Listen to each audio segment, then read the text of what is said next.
Olá.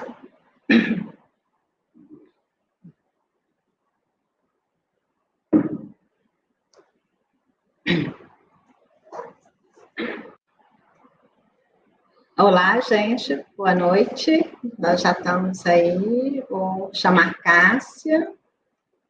A gente dá início à nossa... Olá, gente. Boa noite. Nós já estamos aí. Vou chamar Cássia.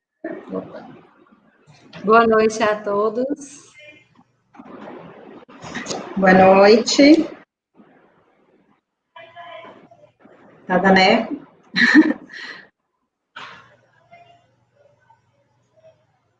Aqui.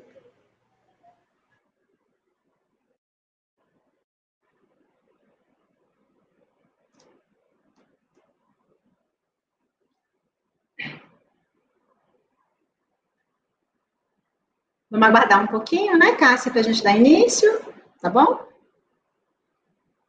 Sim. Já estão chegando aí um bocado de gente, já temos algumas pessoas com a gente para começar a nossa live hoje. Boa noite aí, Dejinha. Vários alunos da escola, professores.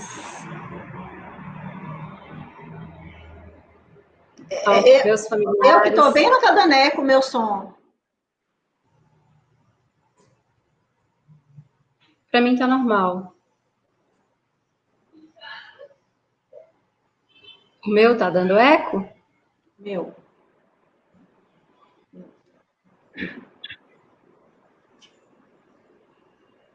É normal, né? Aham, tá. Pessoal aí que está assistindo, como que está o som? Tá ok?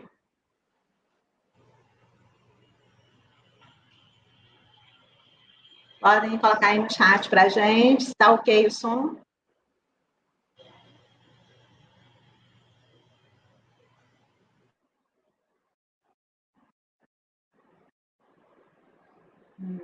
Entendi.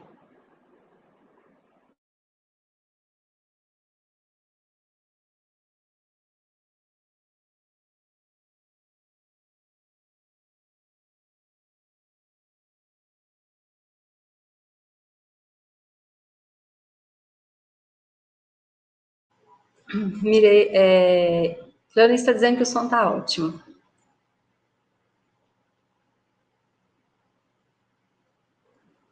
Não sei porquê, mas eu estou ouvindo com eco. Ah, já sei. Você tá com o YouTube ligado? Isso, descobri. Vai ter que desligar. Sim. Já entendi.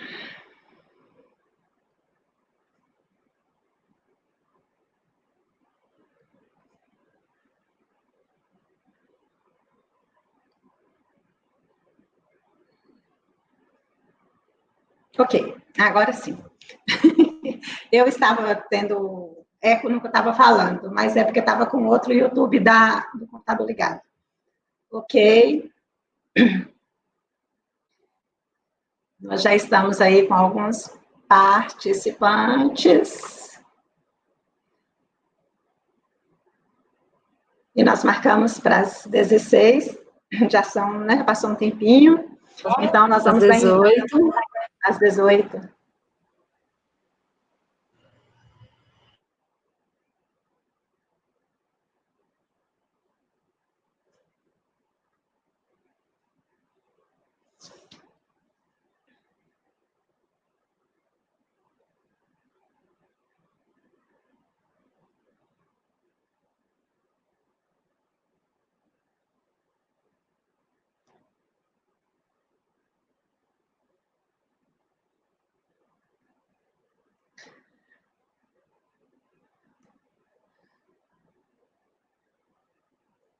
Então, gente, boa noite aí, tá? Para quem não me conhece, eu sou Mireille, diretora da Escola Estadual Professor José Américo Barbosa, e estou aqui com Cássia Camargo Araújo, vice-diretora da escola, que vai estar falando para a gente hoje, né? Ela é a nossa vice-diretora, mas também ela é pedagoga, life coach e hipnoterapêutica, que tem ajudado e contribuído com as ações da escola. Então, nós escolhemos hoje para estar falando com a comunidade sobre neurociência e processos de aprendizagem. Primeiro, eu quero agradecer todos que tiraram um tempinho para estar ouvindo a gente aqui no dia de hoje, sobre esse assunto que nós consideramos ser importante para a educação. Cássia vai estar falando aí com muita propriedade sobre ele daqui a pouco.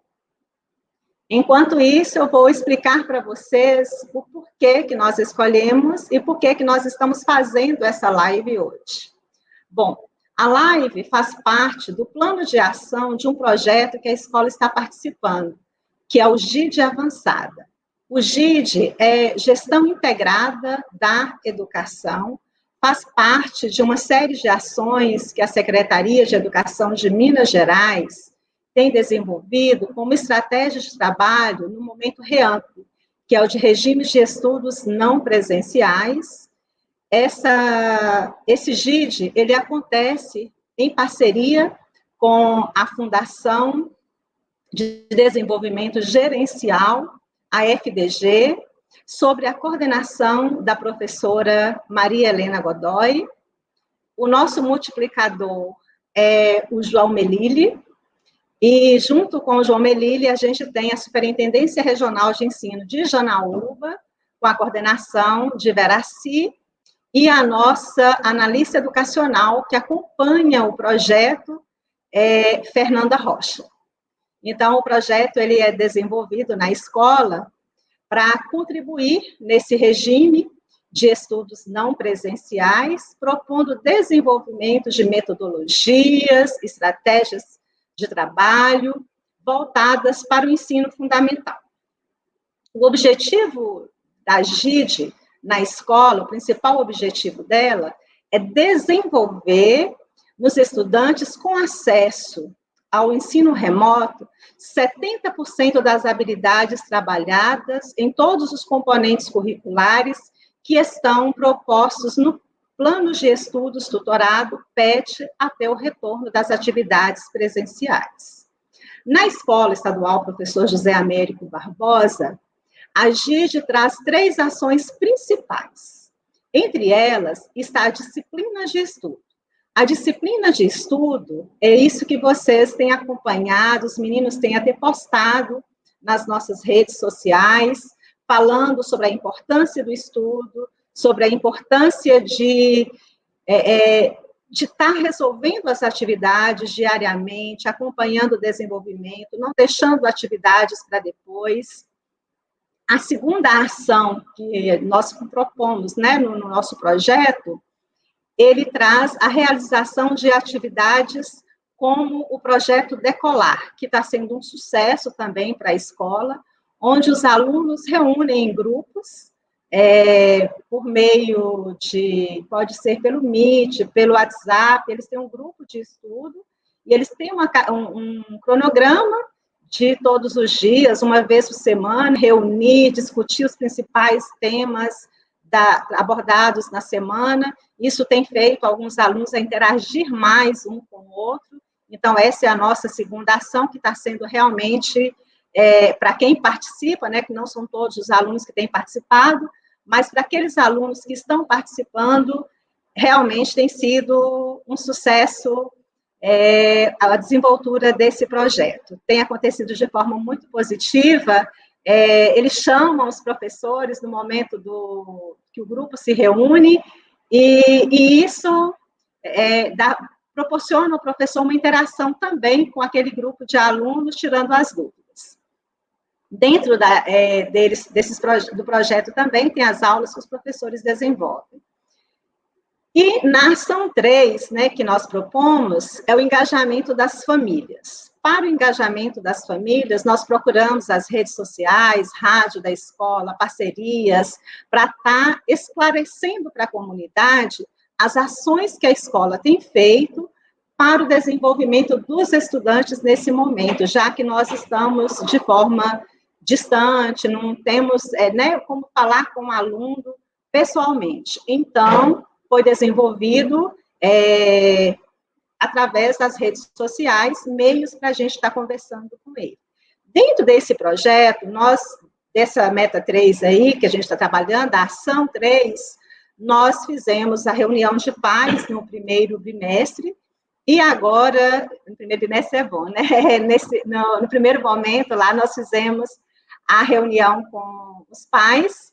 Nesse segundo momento, nós preferimos trabalhar com essa live. E aí nós escolhemos um tema que achamos que é importante para as nossas famílias entenderem, porque nós já havíamos começado a pensar nesse assunto desde o início do ano, né? Já tínhamos levado para os professores essa discussão sobre a neurociência, e falar da neurociência é pensar na função do cérebro, né? Para a memória do trabalho, do planejamento, flexibilidade, foco, atenção para a aprendizagem, organização, liderança, criatividade, metas, entre outras tantas funções que o cérebro nosso é capaz de processar e que nós precisamos estar entendendo diariamente como que ele funciona.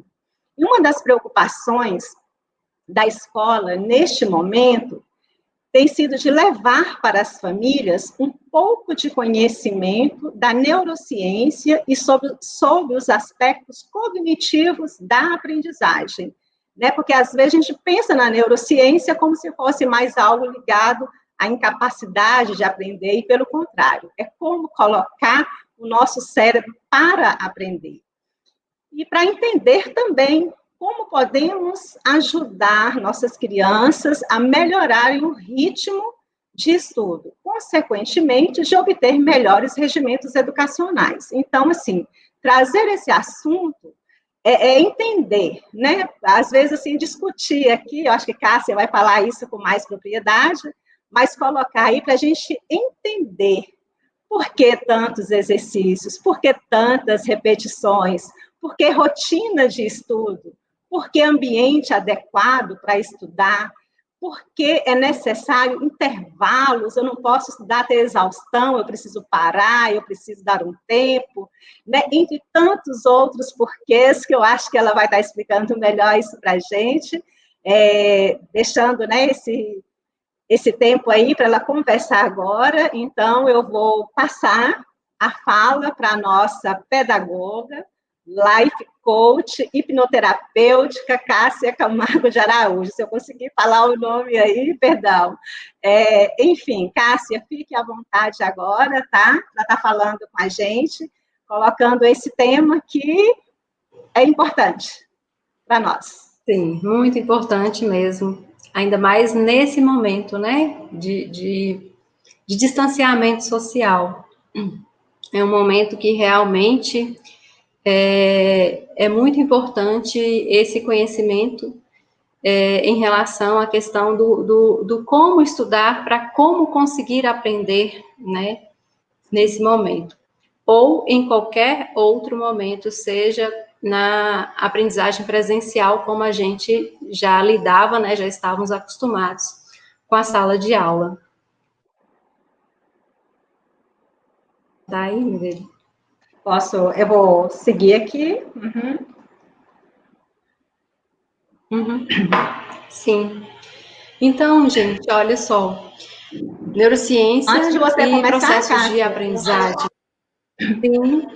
Deixar o pessoal, quem quiser fazer perguntas pelo chat, depois nós colocamos um tempinho para analisá-las, tá bom? Pode ir. Certo.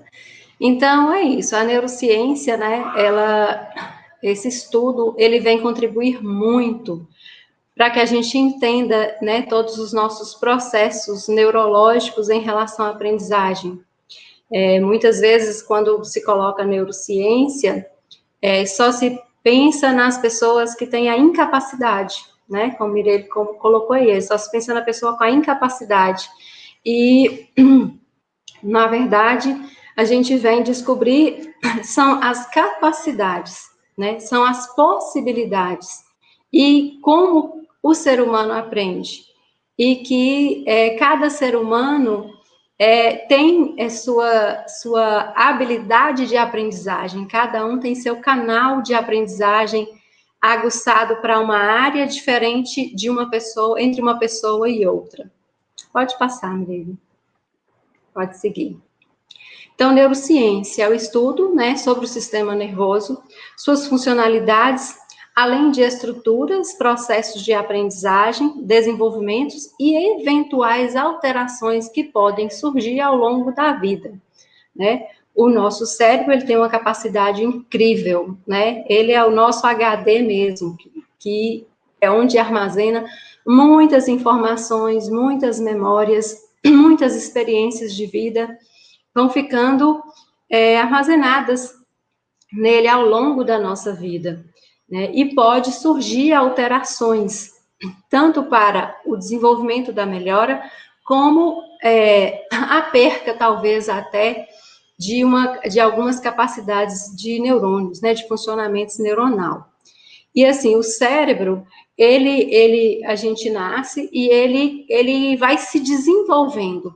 Então, na aprendizagem, a cada nível da idade da criança, né, ele tem uma percepção e uma capacidade de entendimento. Então, por isso é que a gente segue, né, a pedagogia, ela veio trabalhar essa questão de seguir um critério para ir educando e ensinando as crianças. Né? O ser humano, a primeira aprendizagem dele é contato com as pessoas mais próximas, né? Geralmente os pais quando nascem. E o ser humano começa a observar os seus pais, e por essa observação, ele começa a repetir o que os pais fazem, ele começa a fazer, né? E ali começa todo um processo do ser humano começar a captar o que está acontecendo ao seu redor, para ele começar a fazer a interação com esse meio. E o nosso cérebro, ele passa por as fases de desenvolvimento mesmo do cérebro. E aí, em cada faixa etária, o cérebro tem uma capacidade de aprendizagem. Por isso que o ensino, ele vai aprofundando aos poucos. E o nosso cérebro, por estudos da neurociência, né, ele vai completar, né, mais ou menos a capacidade a partir dos 20, 21 anos. É que o nosso cérebro, ele se estrutura, né, realmente adquirindo uma capacidade maior. Então, assim, para os professores, nós educadores, isso é muito importante a gente saber disso, porque entender que o cérebro está em desenvolvimento, né? Então, nós lidamos com alunos que estão em desenvolvimento em todas as suas áreas, sejam emocionais, sejam cerebrais. Pode passar, Mireille. Então, os estudos da neurociência, ele é constituído por 3 elementos, né, básicos que ela estuda, que ela foca: o sistema nervoso central, o cérebro, a medula espinhal e o sistema nervoso periférico. Então, assim, aí está todo o comando do corpo humano. Todo o comando está a partir do cérebro em cima do nosso corpo. E juntamente com esse comando, nós temos também, né, que a cada dia há a descoberta da neurociência de como nós somos seres humanos emocionais e que essa emoção, ela está ligada diretamente também ao nosso funcionamento do cérebro e às nossas capacidades, né, o desenvolvimento de todas as nossas capacidades. Então, assim, por exemplo, na área dos estudos, um ponto interessante que a neurociência nos ensina é justamente que o cérebro com a medula espinhal, ele tem funções que às vezes a gente desconhece. Como, por exemplo, ao deitar, ao você se posicionar numa posição deitada, o que acontece? Você está dizendo para o seu cérebro que você vai descansar. Então, além de toda a questão do dia, do anoitecer também, né, da questão da noite, das horas do dia, das produções, né, dos neurohormônios que a gente produz. Então, assim, ao deitar, você está dizendo que você vai descansar, que você vai dormir. Então, se você vai estudar deitado, você começa a estudar e dá muito sono. Então, para que você tenha um estudo mais eficaz, a gente tem que ficar com a coluna ereta. Nós temos que ficar sentados, nós temos que ficar, como se diz, o mais elegantes possíveis. Porque esse comando é um comando de atenção. É um comando de que estamos ali atentos, espertos, né, com o que possa acontecer. Então, no estudar, alunos, né, que estudam em casa, é necessário que você esteja sentado, né, acomodado em um lugar. Pode passar, Mireille. Postura correta para ler e estudar. Então, essa é a postura correta, né? A postura correta é você se sentar em um lugar, né, com o mínimo de interrupção possível, né? Um lugar mais quieto, talvez, se possível, no seu quarto, né? Se você puder adaptar lá um lugar para você se sentar e se apoiar, uma mesa, uma cadeira, né? Na mesa da sua casa, mas no lugar que você possa ter menos interrupções possíveis, né? E essa rotina de estudo, ela é muito importante. Por que a rotina de estudo é importante? Porque o corpo humano, ele tem que entender, né, através do que a gente está fazendo, das nossas escolhas, o que vai ser o próximo passo. Então, se você cria um horário, senta e vai estudar, o seu cérebro já entendeu, agora é hora de criar atenção e de focar em algo, né? É a hora do foco. A rotina, ela é muito importante. Por quê? E um lugar específico de onde você senta. Por quê? Se um dia você senta na escola, por isso a escola tem uma sala de aula, por isso a escola tem carteiras e mesas, né? Por isso a escola tem um ambiente onde todos que estão numa sala de aula estão voltados para fazer a mesma coisa, criar uma rotina. E essa rotina, ela é necessária. Então, o estudo remoto, em casa, tem que se criar essa rotina também. O aluno, ele tem que criar que horário ele vai estudar, porque se ele estivesse na escola no turno da manhã, ele estaria estudando de manhã, se ele estivesse na escola no turno da tarde, ele estaria estudando no turno da tarde, naquele período. Então, ele tem que determinar o horário de estudo dele, né, com seus familiares, e fazê-lo todos os dias, né, sentar, parar e começar o seu estudo. Pode passar, Mireille. Então, dentro da neurociência, a neurociência cognitiva é que vem, né, contribuir muito na área da aprendizagem, né? Ela é o estudo a respeito das capacidades mentais do ser humano, como seu pensamento, aprendizagem, inteligência, memória, linguagem e percepção.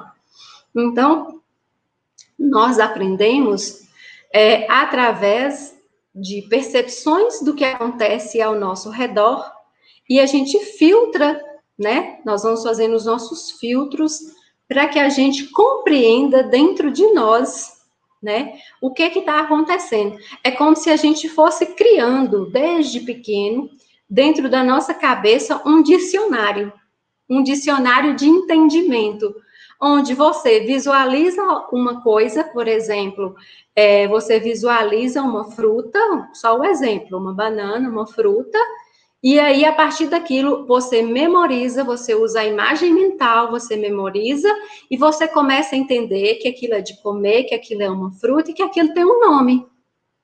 E aí, você armazena essa informação, né? E aí, você usa o quê? Os nossos canais de recepção, audição, visão, né? Nosso olfato, paladar, nosso tato, que são É a forma da gente estar entrando em contato com o mundo.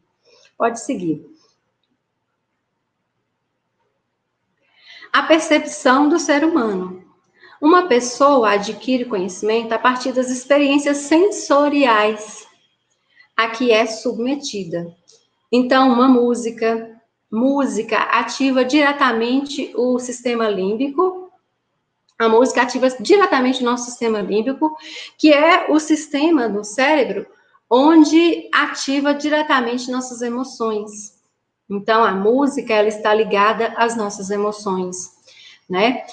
Um aroma, um cheiro de alguma coisa, né? A gente guarda as lembranças de cheiros, né? O perfume de alguém, um cheiro de shampoo, um cheiro de um creme que você usou, onde você estava em determinado momento, que você passou aquele creme, você usou um perfume, e aí, quando você sente aquele cheiro novamente, você se lembra daquele lugar que você estava. Entendeu? A música é a mesma coisa, você escuta a música, você está num lugar, aquele lugar está agradável, né? Você viveu algo bom ouvindo aquela música, quando você escuta aquela música novamente, ativou uma memória de quando você estava ouvindo aquela música. Né? A comida, né? O gosto de uma comida, né? Você está ali apreciando, né? Sentindo o paladar ali daquele alimento, e você está numa situação, vivendo um momento. Quando você vive aquele momento, sentir aquele sabor, você pode estar ativando uma memória de um outro momento que você também comeu aquela comida. Uma imagem ou uma sensação corporal, né? Uma imagem de alguma coisa que você vê, uma visualização de algo, te remete também a um arquivo de memória, assim como uma sensação corporal. Né, uma sensação no corpo, né, uma sensação de frio, de calor, uma sensação, né, de qualquer sensação que você tenha, guarda a memória arquivada.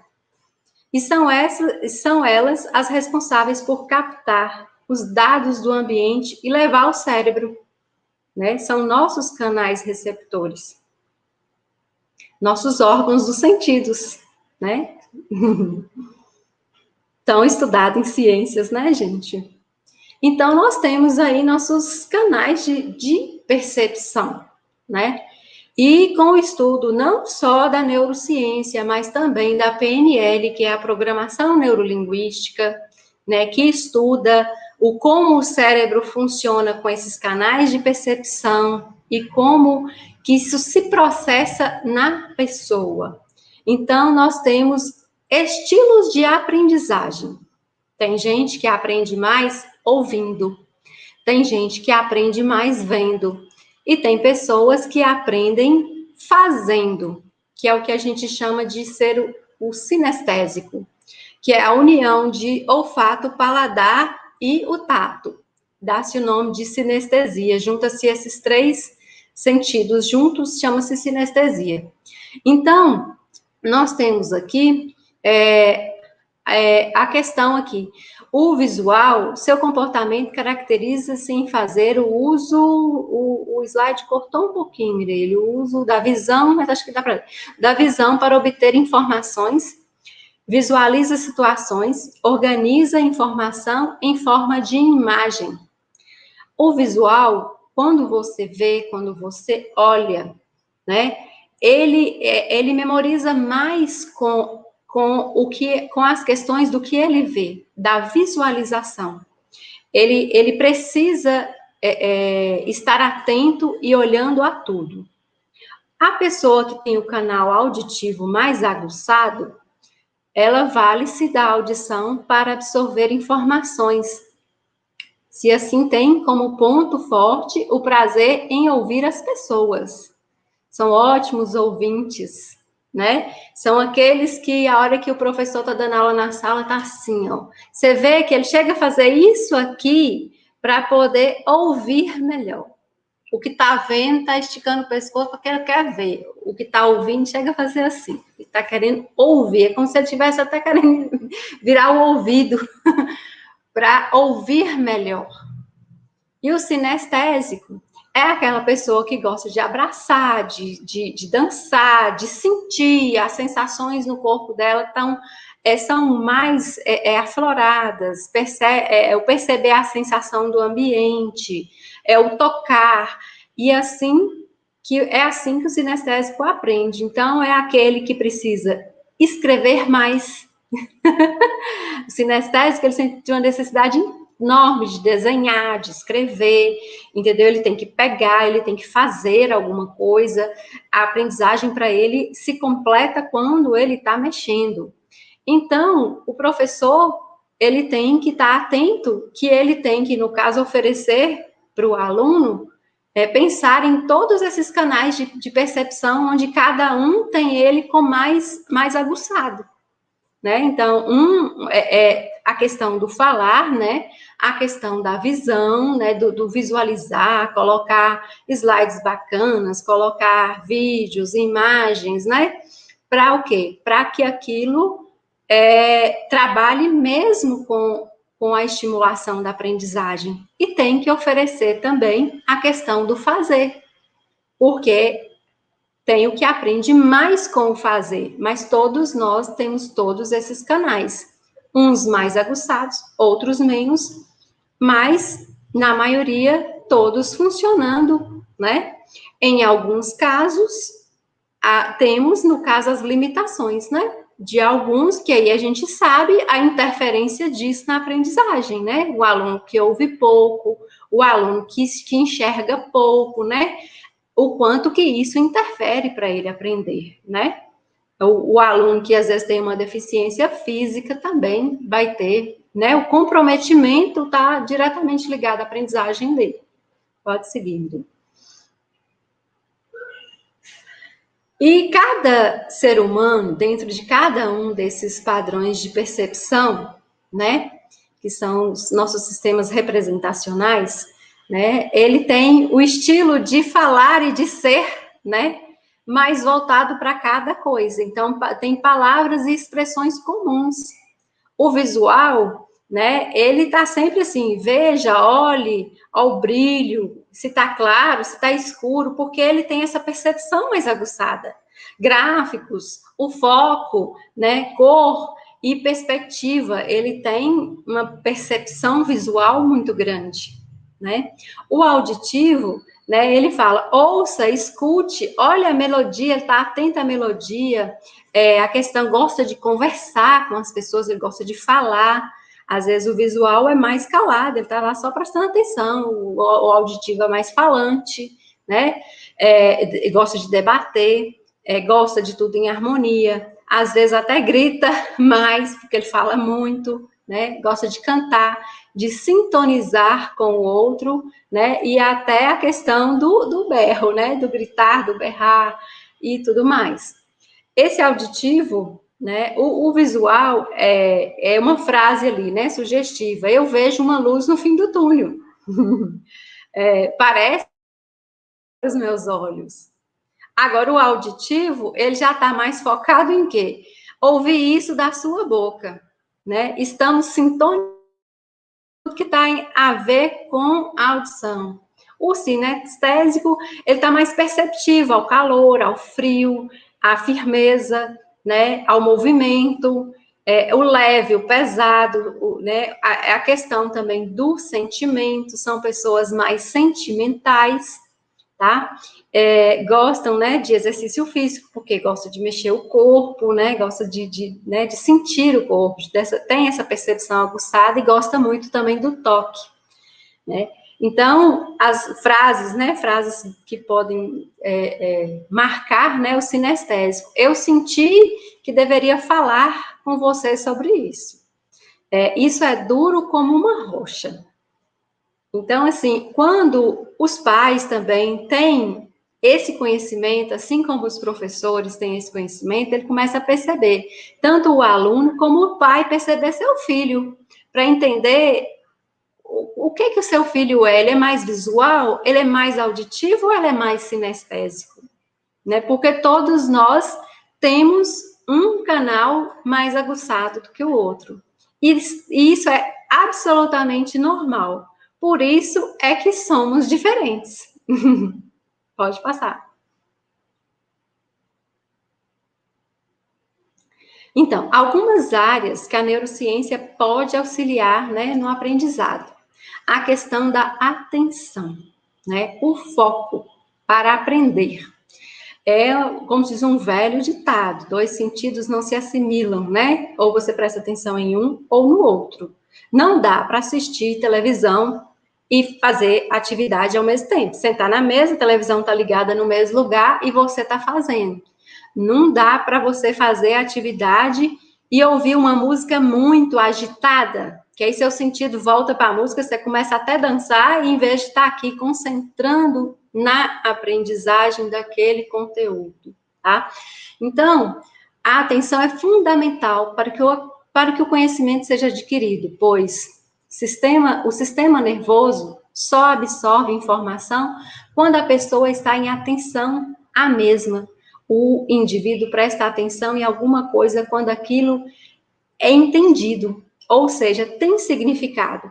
Então, quando você começa a ler algo, sim, aí tem aquele interesse, aquilo está falando, a minha língua está falando, né? Eu fiquei curioso para entender isso, né? Com a minha atenção, eu tenho um significado sobre isso, eu consegui compreender, aí a minha atenção vai se focando. Cada vez mais a atenção vai focando. Pode seguir, Mirei. Algumas áreas em que a neurociência pode auxiliar também no aprendizado. A socialização. A questão agora, né, que nós estamos vivendo, né, esse tempo remoto. Essas aulas online, né, onde cada um estuda em casa, mas independente, se está estudando na sala de aula, se está estudando em casa, a importância da socialização é muito importante. A importância de sentar em dupla, a importância de trabalhos em grupo na escola, como a importância do aluno lá em sua casa, ele ter o contato com alguém. Isso é muito importante, né? Seja com um único colega, né, que ele consiga uma dupla, que ele consiga ter um contato, seja com os colegas. Por isso que com agora a GID avançada, a escola colocou no plano de ação, né, dela o projeto Decolar, que é o trabalho dos alunos em casa se comunicarem com seus colegas, né? Porque através da socialização é possível que a pessoa consiga aprimorar a sua linguagem verbal e expresse emoções, que exerça suas potencialidades e tenha empatia. Aí, o que acontece? O que é importante nisso? Quando o professor coloca isso num trabalho em grupo na sala de aula, ou o aluno está lá no estudo em grupo agora, né, no remoto, o que acontece? Primeiro, cria-se uma rotina, porque tem que criar o horário do grupo se encontrar, para todo mundo estar disponível no mesmo tempo. Todo mundo tem que estar junto na mesma hora. Então, é importante o criar rotina. Ao interagir com o explica, o outro entende. Aí o próprio aluno tem a percepção se ele realmente está sabendo o conteúdo, porque ele soube explicar para o outro, né? Ou se ele tem dúvida, o outro soube explicar para ele. Há uma interação. E nessa interação também há necessidade, gente, do convívio, há necessidade da socialização e da afetividade, onde eles, né, encontram os colegas. Eles ficam mais felizes, porque além de fazer as atividades, eles também podem conversar um pouco, rir um pouco com seus colegas, até propõem joguinhos depois que terminam as atividades, jogos online entre eles, e ali eles interagem e não se sentem mais tão isolados, né? Eles ficam mais felizes por não se sentir tão isolados, porque o ser humano, ele gosta de conviver com outro ser humano, a gente gosta de estar junto, de estar próximo, né? E ali a empatia, né, é muito importante, um ajudando o outro, e também a questão da amizade, né, que vai se criando ali.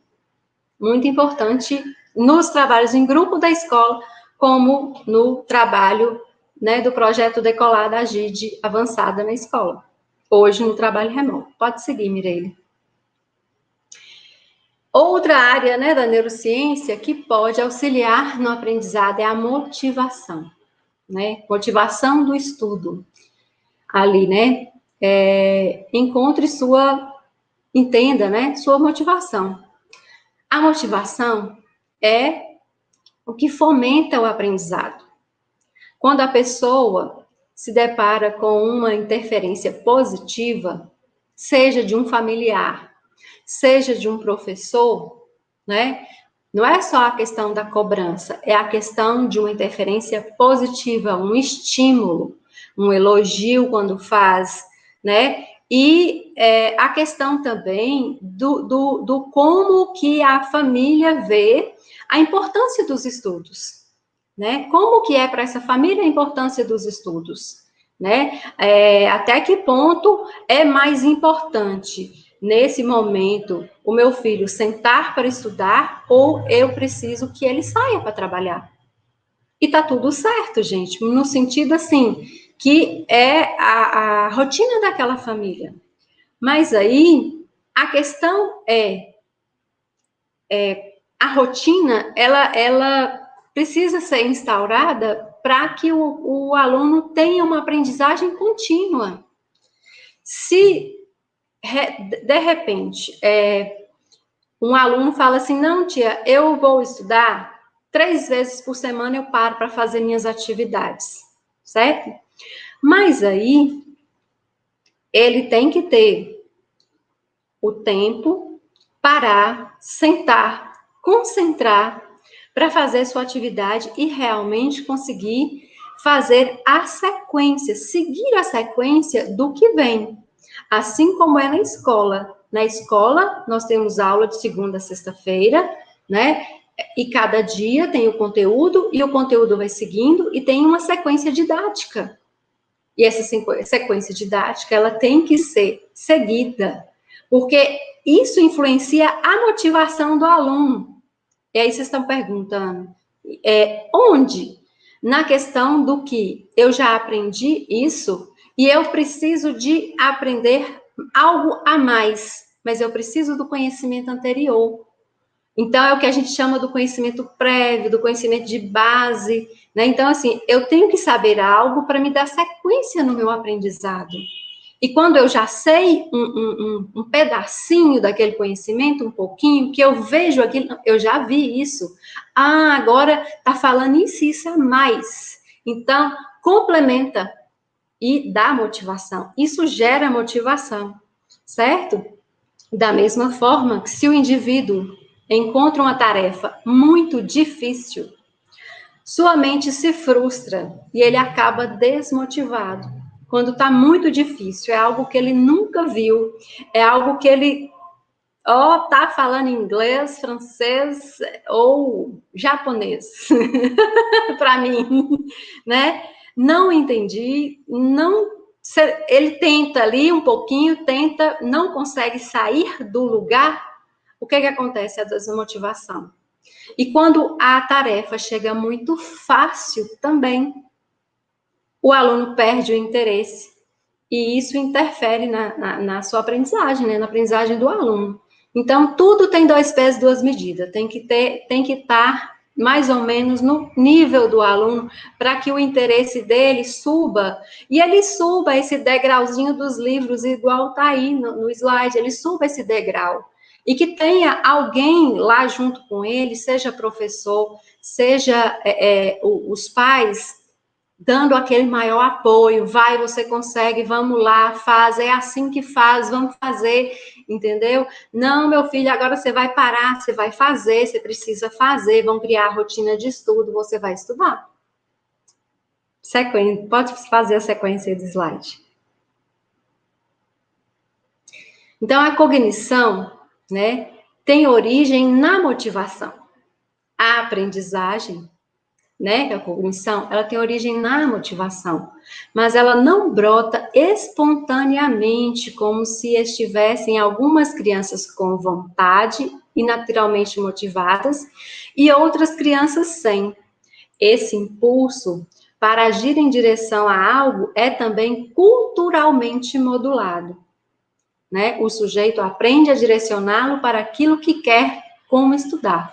Vygotsky, né? Nosso querido Vygotsky traz para nós essa reflexão aí, olha, de que a cultura do estudo, o como é vista a cultura do estudar na motivação, isso é muito importante. Muito, muito importante, né? E falo para os pais que estiverem ouvindo, né, que, assim, incentivem seus filhos a estudar, né? Realmente coloque a prioridade deles nisso, né? Não só porque é uma lei em que o aluno tem que estudar obrigatoriamente até os 14 anos, não. Mas é também uma questão de que a aprendizagem se dá, como diz o outro, subindo degrau por degrau. É pouquinho por pouquinho. Um dia eu aprendo uma coisa, outro dia uma complexidade maior, porque o meu cérebro também está em desenvolvimento. Pode seguir aí. Então, algumas áreas também, né, que continuam na neurociência, que podem auxiliar no aprendizado. A emoção. Nós somos, como eu comecei a falar, seres humanos de emoção. A emoção, como se diz, reina em nós. Então, o aspecto emocional interfere na nossa cognição. Quanto mais um evento, uma aula, algo que aconteça, contenha emoção, mais a pessoa se lembrará dele. E isso afeta na obtenção de conhecimento, de uma forma positiva ou negativa, né? A emoção, ela interfere diretamente na nossa memória. Assim como eu acabei de falar com vocês da questão, né, do cheiro, da música, né, de uma imagem, ou de algo que você sente em seu corpo, arquiva a memória, junto com essas sensações, né, tem um sentimento de uma emoção que foi gerada naquele momento. Porque sempre que a gente está vivendo, uma das emoções estão sendo geradas. Eu representei apenas 4 aqui, né? Que é feliz, triste, raiva e medo. São bem básicas, eu gosto de colocar o afeto também, que são 5 emoções básicas. Temos mais, mas essas 5, elas na verdade, são as principais, né?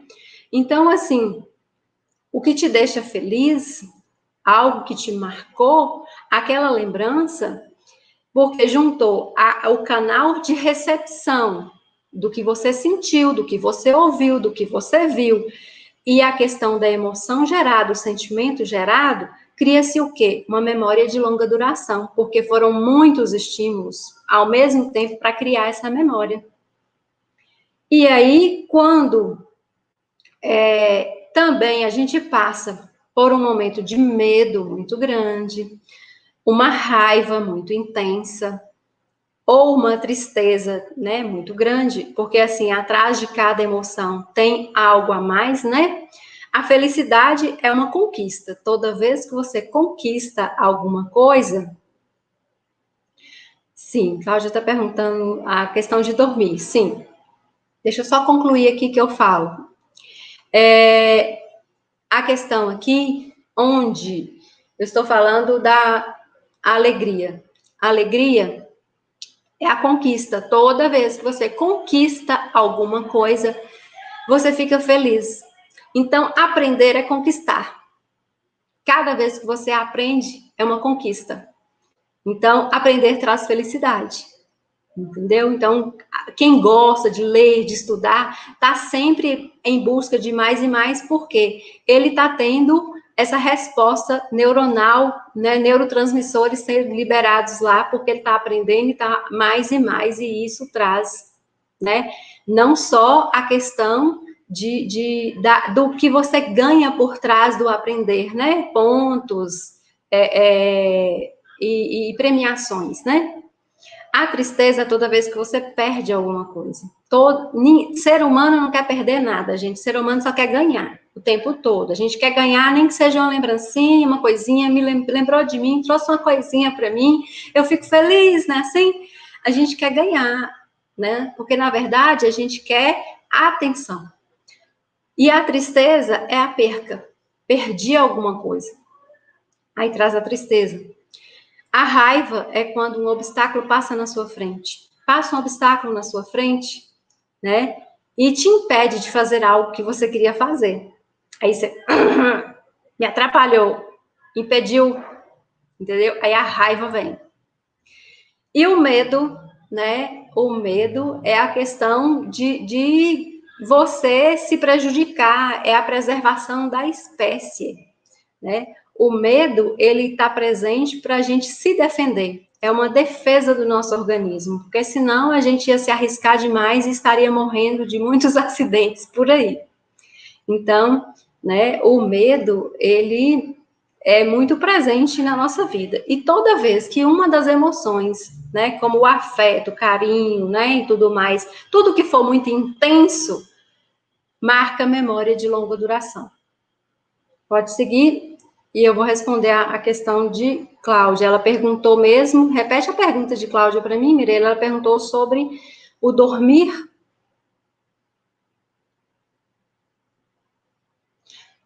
Fala sobre esse tema. Tá. Eu queria a outra pergunta de Cláudia, a pergunta sobre o sono. Necessidade de dormir bem. Tenho cuidado com o uso do celular à noite. Sim. Uma questão importante, sim, a ser falada é a questão sobre a necessidade de dormir bem. Na verdade, como o cérebro humano, ele precisa de nutrientes. Nosso cérebro, ele precisa de nutrientes. Ele faz parte do nosso corpo, tá? E ele produz muito neurohormônios, e para produzir cada neurohormônio, cada substância química que ele precisa para o funcionamento dele, eu vou falar assim do dia, do amanhecer até a hora de dormir. O cérebro, ele precisa nós precisamos acordar cedo, né, para que o dia para que o nosso cérebro já comece a funcionar logo, então a gente teria que acordar mais cedo, se alimentar, né? Porque se você está alimentando não só o seu corpo físico, ou seja, você está alimentando tudo, você está alimentando o seu cérebro também. Tem que tomar muito líquido, porque o nosso corpo físico, ele é muito, né? É uma porcentagem muito grande de água, né? E como nós somos seres humanos de energia, e o nosso cérebro funciona com muita energia. O nosso cérebro, as sinapses neurais são todos canais de redes elétricas lá, as redezinhas elétricas. Nós precisamos de água, precisamos tomar líquido, né? Então, tudo isso está alimentando o nosso cérebro, né? A neurociência já descobriu que, por exemplo, o nosso cérebro, né, assim, dentro de um padrão de um corpo normal, nós precisamos de glicose para um bom funcionamento neuronal, né? E aí, segue o dia com as suas alimentações corretas, tomando líquido, né? E à noite, a necessidade de dormir, a necessidade de um descanso, né? O cérebro precisa desse tempo. O sono, ele repara o nosso corpo, né? E há necessidade de dormir. E a criança e o adolescente dormem muito mais horas de sono do que um adulto. Ele precisa de mais horas de sono. Enquanto um adulto tem hora que dorme 5, 6 horas, tá bom. Outros 7, 8 horas. Tem gente que precisa de 9. A criança precisa de 12 horas de sono, né? O adolescente ainda ali precisando de 10, 9 horas de sono, né? Por quê? Porque o cérebro está em desenvolvimento. E o cérebro precisa descansar. E aí, o que acontece hoje? Os jovens estão o quê? Ligados na internet, ligados principalmente nos jogos, né? Ligados nos jogos. O que acontece com o jogo na mente dessa criança. Você colocou a pergunta, deixa eu concluir essa, Mireille, que você pôs uma de Cleonice também, né? Porque senão eu me embaralho. Se eu vou, né? Eu posso estar terminando o slide também, que eu paro só nas perguntas. Eu acho que é melhor você terminar os slides. Melhor eu terminar o slide, que aí eu termino só essa questão que eu terminei, comecei para a Cláudia, concluir, aí volto para o slide, encerro meu slide e a gente vai para as perguntas, né? Porque aí eu fico sem saber se eu respondo uma, outra. E aí, concluindo, gente, o que eu estou colocando é que a questão, né, dessa importância do sono e a questão, fechando aqui com o jovem, que passa horas nos games, nos jogos, né, e ele leva o seu cérebro à exaustão. Por quê? É muito bom, libera muito neurohormônio que traz muito prazer. Por quê? O que acontece? É a questão do ganhar. Você está jogando e está passando de fase, está ganhando, e o ser humano gosta de ganhar. Cada vez que você ganha, que você tem uma conquista, neurohormônios aqui da felicidade, né, serotoninas, dopamina, né, noradrenalina, e outros estão sendo liberados. Então, se você joga muito, o adolescente está ali, ou até mesmo a criança, horas no jogo, o seu cérebro está a 1000 por hora. E o cérebro precisa de descanso também. E aí, o que acontece? O cérebro fica tão agitado, a pessoa fica tão acostumada, chegando até a ficar viciada no jogo, porque está viciada naquela descarga elétrica do seu cérebro. E aí, fazer uma coisa mais calma, mais tranquila, como estudar, não tem graça. Perde-se a graça. Porque estimulou demais, né? Tudo tem que ter 2 pés e 2 medidas, né, gente? Tem que ter a regra. Porque, como se diz, tudo demais é veneno, né? Nós temos que ter o equilíbrio. Seguindo o slide aqui agora. A influência das emoções na aprendizagem. Um aluno aprende um conteúdo quando o professor... Não, Mireille, volta. Eu terminei esse? Não, eu não fiz esse. Um aluno aprende um conteúdo quando o professor consegue engajá-lo emocionalmente de forma positiva.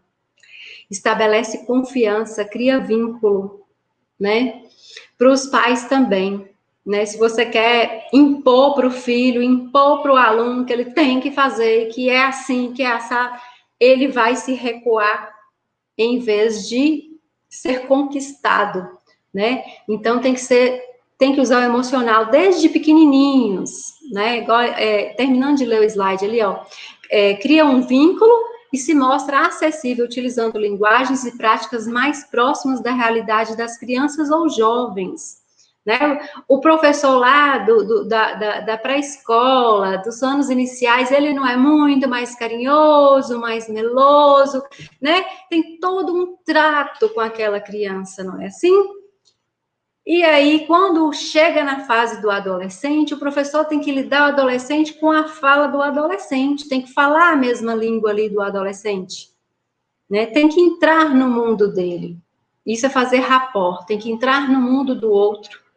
Aí, quando você entra no mundo do outro, fala a mesma língua dele, ali, se põe como uma pessoa que está ali para ajudar, eu estou aqui para acrescentar, não estou aqui para te cobrar nem para te punir. Então, ele sente o quê? Confiança. É a palavra-chave, confiança. Um professor ensina um aluno quando o aluno confia nele. Então, a confiança gera o progresso da aprendizagem. Então, o segredo é gerar rapport, ter a confiança. A partir do momento que você tem a confiança, você consegue fazer o seu aluno aprender. Então, o distanciamento e o autoritarismo evita o engajamento, afasta, né? E atrapalha. Então, vamos ser mais amorosos, vamos ser mais ouvintes dos nossos alunos. Segue, Mireille. Algumas áreas que a neurociência pode auxiliar no aprendizado. Então, algumas áreas, né, como a memória agora. A memória se dá através de repetições, gente, tá? Quando a pessoa decora uma informação e através de associações, quando a pessoa decora ou através de associações, quando existem vínculos e relações com o conteúdo. A memória, ela vai acontecer porque você viu, você vê de novo. É desde a aprendizagem do bebê, gente. Imagina como um bebê vai aprendendo. Ele vai vendo, ele vê de novo no outro dia. No outro dia a mamãe está falando as mesmas palavras, está mostrando para ele que a água é água. Isso é água, isso é água, isso é água. Aí ele começa, agu, até sair água. Foi o quê? Muita repetição, não foi? Porque ele está criando o significado, aquele dicionáriozinho mental lá dentro dele, das imagens, do que cada coisa representa, está sendo criado lá dentro, e aí ele precisa de rever alguma coisa para ele conseguir continuar e avançar em mais um ponto. Nossas redes neurais, agora falando diretamente na questão neurológica mesmo, como que funciona? O nosso cérebro, ele tem a plasticidade cerebral. O que é plasticidade? Ele é plástico. Então, ele tem uma capacidade regenerativa muito grande. Ele se, como se diz, ele se desenvolve com muita facilidade. Por isso que a gente aprende de quando nasce até quando morre. A gente está aprendendo, é morrendo e aprendendo, é assim que a gente fala? Porque a capacidade do cérebro, dessa neuroplasticidade, é muito grande. É a capacidade de criar novas conexões neurais. Ocorre a modificação do neurônio, né, através de sinapses, né, para que se molde a função estimulada, né, até mesmo em casos, né, de lesões cerebrais, começa a se estimular, o que acontece? Novos neurônios começam a se desenvolver e a tomar aquela função, e a pessoa vai voltando novamente a andar, né, a falar, dependendo de lesões cerebrais, né, ela vai voltando, porque é a capacidade desse neurônio. Esses neurônios, observem aí no slide, esse que eu coloquei, ali tem uma trilha, né, de neurônios. A trilha de neurônio é porque uma sinapse, um neurônio vai se juntando ao outro, que vai se juntando a outro, que vai se juntando a outro, que vai se juntando a outro, e cria uma trilha, uma rede, né, uma trilha e uma rede neural. E a aprendizagem é como se cada neurônio desse, ele fosse um pedacinho da aprendizagem, entendi aqui. Aí vem o outro entendimento, o outro neurônio gruda, entendi mais isso. Aí, entendi mais um pouquinho. Aí vai criando uma rede neural maior. Quanto maior a rede neural é criada, a memória de duração fica. Quanto menor for um neurônio só, né,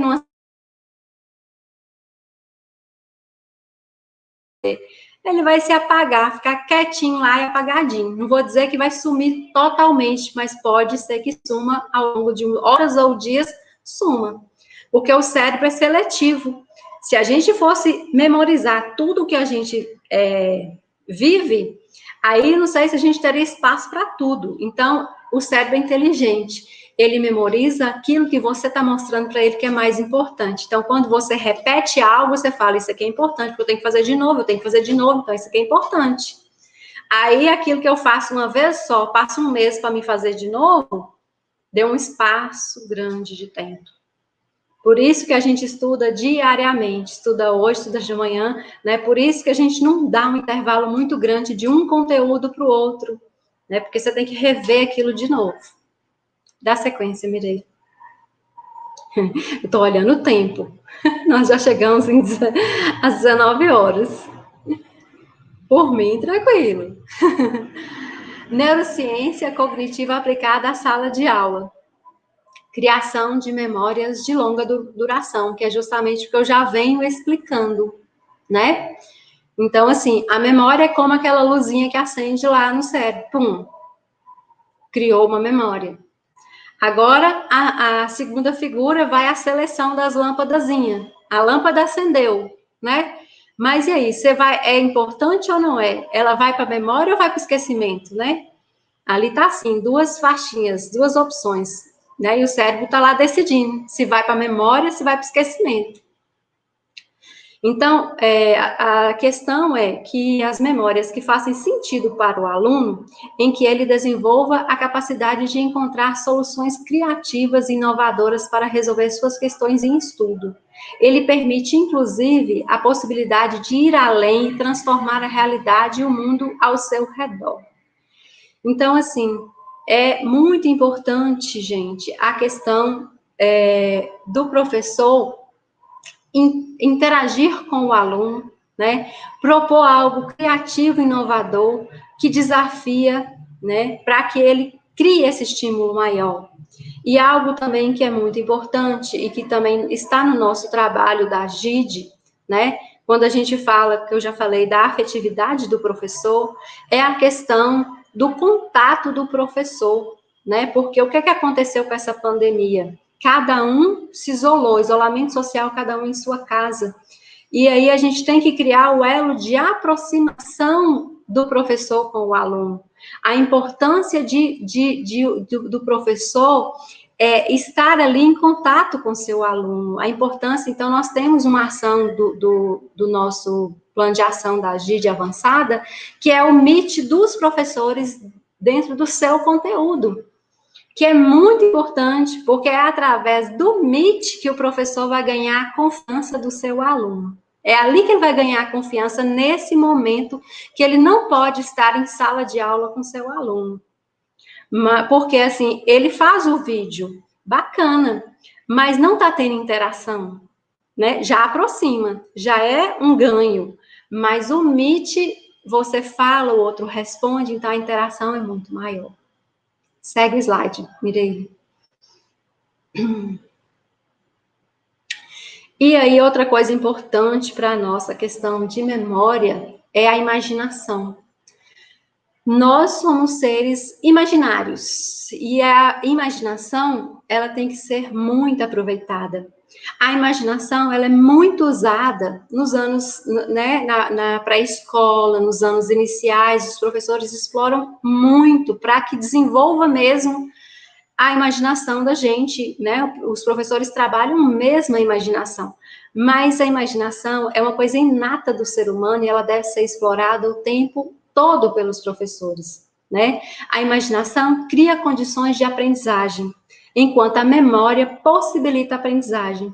Quando você imagina algo, aquela imagem se instaura na sua tela mental.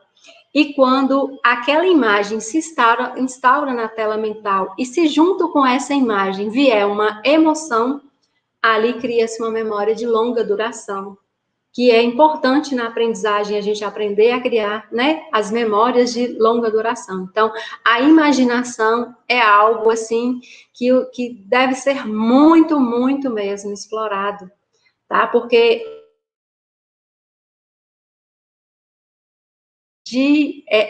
dessa imaginação, ele gosta, desde a criança lá da pré-escola, o trabalho com as fábulas, as histórias, né? O cérebro gosta de história, gosta de fábula, né? Ele gosta de metáfora. Ele entende melhor, o subconsciente entende muito melhor com a metáfora do que com uma informação direta. Então, professores do 6º ao 9º ano têm que continuar o trabalho, né, dentro do possível, também usando histórias, usando metáforas, porque atinge a aprendizagem do aluno. Pode seguir, Mireille. E a importância da pausa e do exercício físico para o cérebro, né? Se a gente pensar na rotina de estudo da escola, você pensa, né? 2 horários, troca de professor, não é assim? Nessa troca de professor, entre aspas, a didática colocada pela pedagogia é um pequeno intervalo, é uma pequena pausa, é uma troca de conteúdo que é importante para a nossa memorização. É importante que a gente mude de assunto, é importante que a gente pause para maior aprendizado.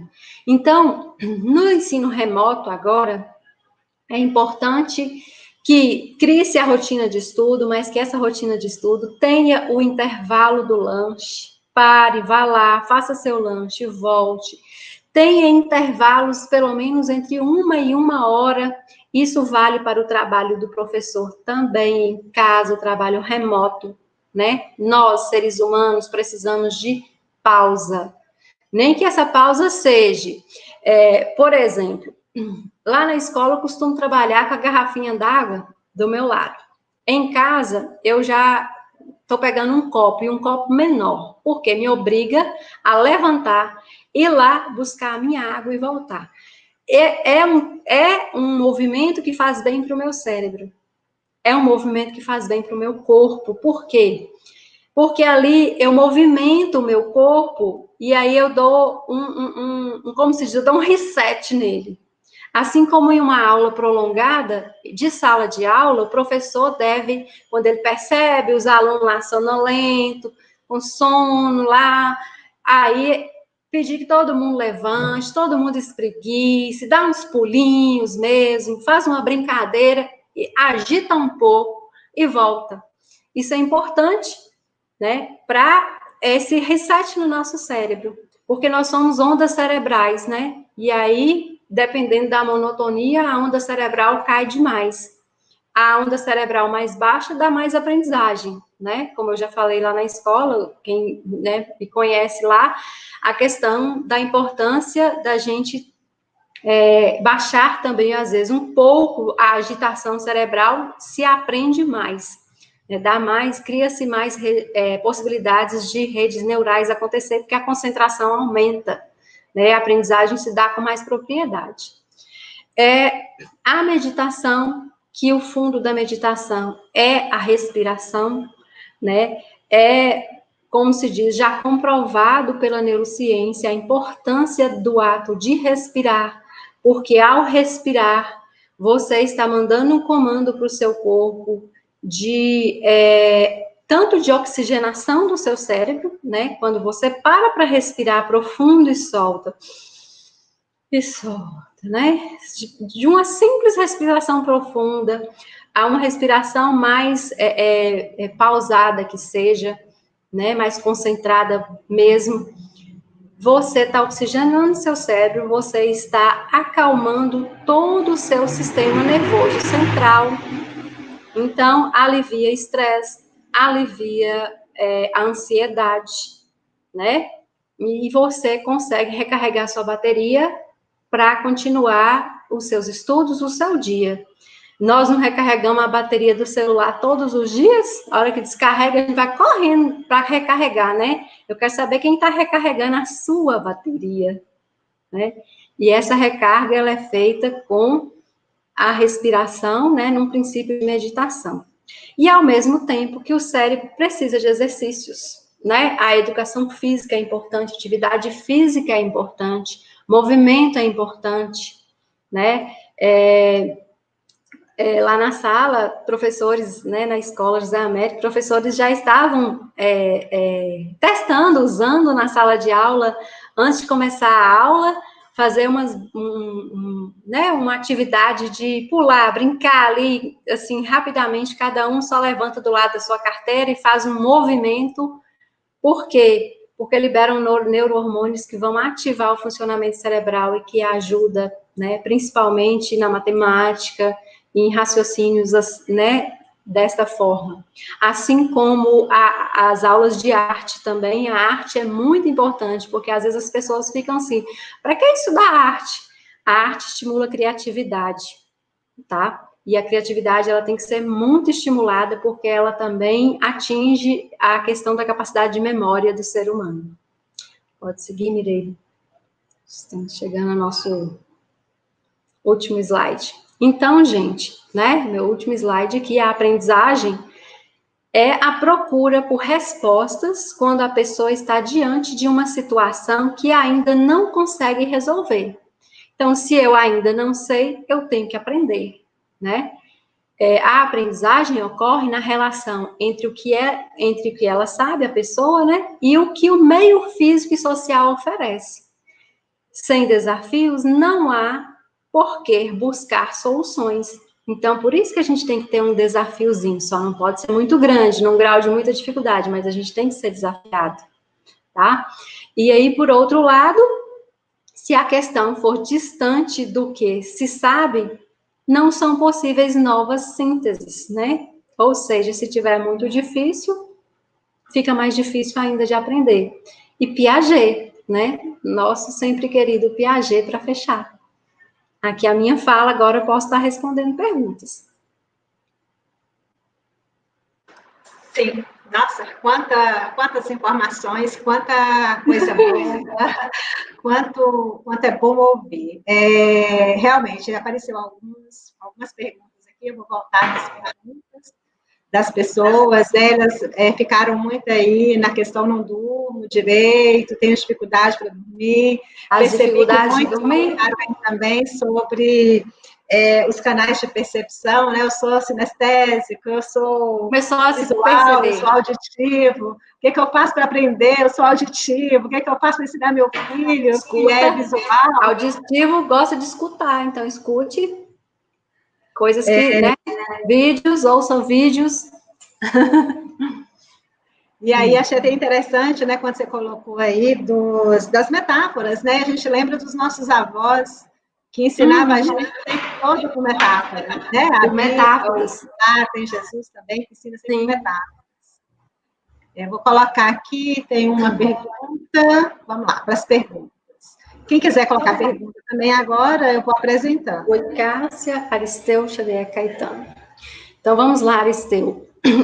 Quando existe a vontade de aprender, mas ela é inibida por sentimentos como os ligados a problemas psicológicos, o que pode ser feito? Olha, com certeza, algo aconteceu, né? Se tem um problema, né, que você coloca aí psicológico, algo aconteceu, igual eu falei lá, gerado por uma emoção, que com certeza não foi muito boa, ou ela foi medo ou tristeza, né? Geralmente essas duas emoções, elas carregam um peso maior e elas criam muita memória de longa duração. E aí essa memória pode estar inibindo a aprendizagem. Então, assim, são o que a gente pode falar de traumas, gente, alguns traumas. E o que pode acontecer? Talvez na infância, na primeira escola, cada ser humano, por ter esse canal receptivo, tem uns que são mais sentimentais, tem outros que não, mas às vezes uma fala do professor, uma forma do professor falar mais agressivo, ou tal, o próprio pai, os pais, uma forma de falar, né, ou até a questão na família, né, uma questão de até de bater nos seus filhos, né, por alguma razão, com o propósito de corrigi-los, educá-los, né, geram alguns traumas no sentido de inibir, que, assim, se é a aprendizagem, se está inibindo a aprendizagem, é porque tem a ver com isso, é algo que aconteceu nesse setor, né? E que a hipnoterapia, ela cuida dessa área, né? Ela cuida dessa área por quê? Porque tem como buscar essa memória para descobrir qual foi, se a pessoa não tem consciência, vai lá no inconsciente, busca essa memória e ressignifica essa memória da pessoa. Próxima pergunta.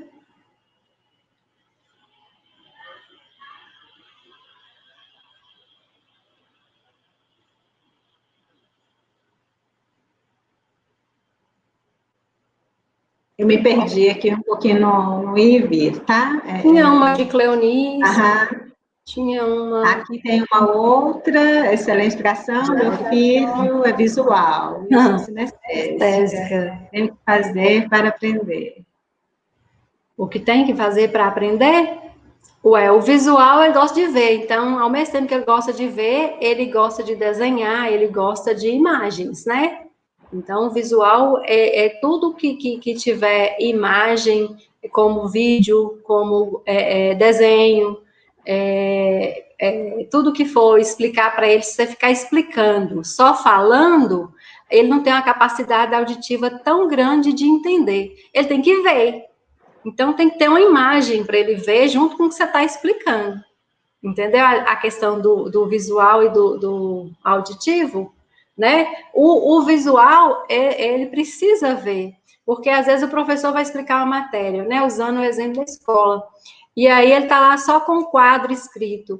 Não tem uma imagem ali para apresentar para a turma. O aluno que é visual, ele fica faltando alguma coisa para ele. Então, você tem que trabalhar com a imagem e trabalhar com a questão auditiva. Por isso que, assim, quando você pega os livros, tem muita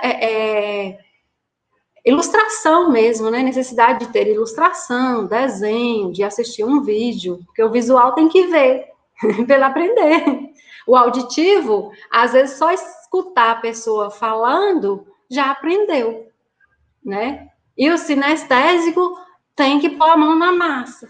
O sinestésico tem que tá vendo a pessoa falar e tá aqui já fazendo um croquisinho, já tá fazendo talvez até o ensaio mental, já tá fazendo, né, escrevendo tudo, desenhando para ele entender melhor. Continuando ainda a outra pergunta, Cássia, que a gente foi e voltou, eu me perdi aqui um pouquinho. Tinha outra ainda perguntando aqui. Esses traumas são necessariamente conscientes, né? Os traumas que você falou lá atrás. Não. Muitos, pelo contrário, muitos estão no inconsciente. Muitos estão no inconsciente. E aí, dependendo da idade, o chegar da vida adulta, o ser humano se depara com uma situação que ele vai viver e que o nosso subconsciente, ele só nos defende. Ele nos defende o tempo inteiro. Então, assim, aí ele sente, como eu falei que o medo é a defesa, ele sente uma ameaça. Porque algo lá atrás foi interpretado de uma forma como algo, preste atenção, cuidado. Aí, se ele sente isso, ele recua, né? Aí ele pode se fechar diante das coisas, né? Pode vir, às vezes, tem hora que é um excesso de timidez, pode vir como uma explosão de raiva, a pessoa que não tinha, às vezes, né, um perfil de ser uma pessoa tão brava, de repente começa a ter um perfil né, de ficar mais impaciente, mais nervoso, porque aquela situação está remetendo a uma lembrança do passado, inconsciente.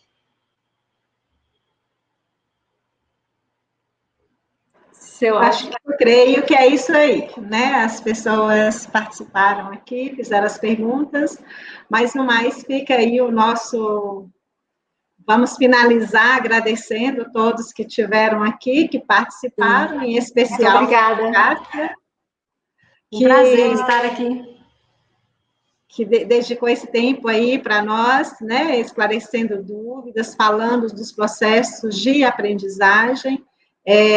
Foi bem esclarecedor, né? A importância da rotina do estudo, a importância do foco para a aprendizagem, do afeto, né? Da socialização, né? Da emoção, do afeto. O quanto que está tudo ligado com o nosso trabalho. Uhum. Então, da confiança.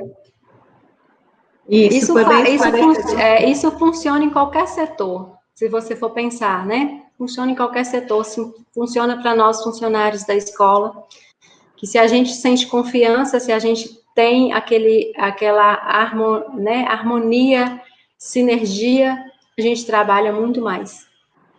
Sim, assim isso nos faz, né, colocar no lugar e sentir cada slide colocado, cada momento de fala aí, a gente pensa nas nossas ações, pensa no meu eu, como eu estou, o que eu posso fazer para estar melhorando todo o processo, porque todo mundo está em processo de aprendizagem, nós nunca paramos, né, chegamos ao fim. E aprender é sempre muito bom. Aprender com segurança, com ritmo, com uma base científica também dá mais segurança. E isso fortalece o aprendizado e a forma de trabalhar. Olhar para a educação, o que realmente eu preciso fazer, como lidar, como o pai pode receber isso também para o filho, né? Que tudo que se aplica lá na escola também se aplica no nosso dia a dia.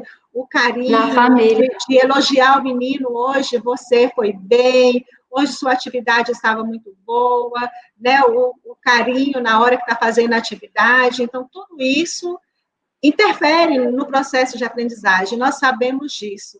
Que às vezes a gente conta muito com o professor fazendo isso, mas o afeto do pai, da mãe, para esse carinho é muito mais forte, esse vínculo fica muito mais registrado. Então, sim, assim, os pais têm que estar olhando para o filho, né? Agora a gente falou muito, fica parecendo que é o professor, não é o professor, é todo mundo que está ligado no processo educativo da criança, no processo de formação, de transformação né, do indivíduo. Então, assim, é muita gratidão mesmo por esses conhecimentos adquiridos aqui agora, né? Foi muito esclarecedor alguns pontos, nos faz repensar, faz refletir em algumas ações que talvez eu não considerava que era tão importante com o meu filho, e agora eu posso perceber que vai ajudar sim, né? Às vezes tem muitos pais que falam assim, ele não precisa participar do grupo de estudo. Precisa, porque é lá que eu estou socializando. O trabalho em dupla é difícil, o trabalho é complicado, mas às vezes é necessário esforçar, porque seu filho precisa, né, criar sinapses de aprendizagem ali de forma coletiva. E quando eu falo, eu torno aquilo mais vivido, né? Então fica mais real para mim do que só o pensado.